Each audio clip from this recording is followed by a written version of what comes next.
This book is about the relationships between law, social movements, and political strategy. It does three key things. First, it demonstrates why indie porn is valuable.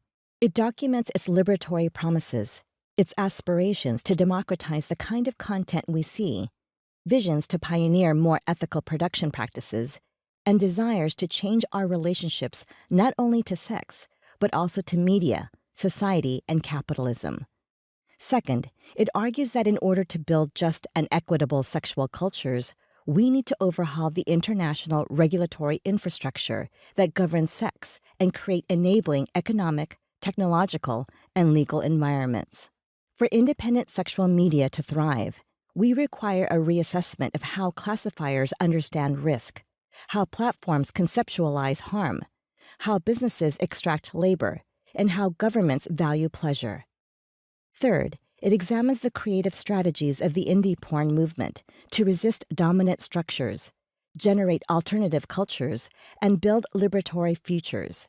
Because indie pornographies both resist and are shaped by their regulatory environments, they offer lessons about stigma, respectability, and co-optation.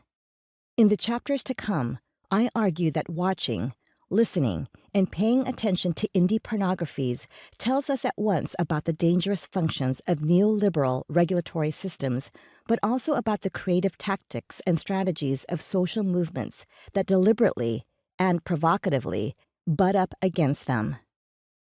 Revolutionary promises. Since the early 2000s, a vibrant international movement has flourished across the world, pioneering online pornography that has been variously labeled as DIY, indie, feminist, ethical, queer, alt, and, more recently, fair trade, artisanal, cruelty-free, and even organic. International porn film festival circuits have emerged in Chile, Argentina, Mexico, Colombia, Brazil, Germany, France, Australia, Denmark, the Netherlands, the United States, Canada, and the United Kingdom, to name a few. Queer, feminist, and indie porn films are being produced throughout Asia, with a thriving porn movement in South and Central America.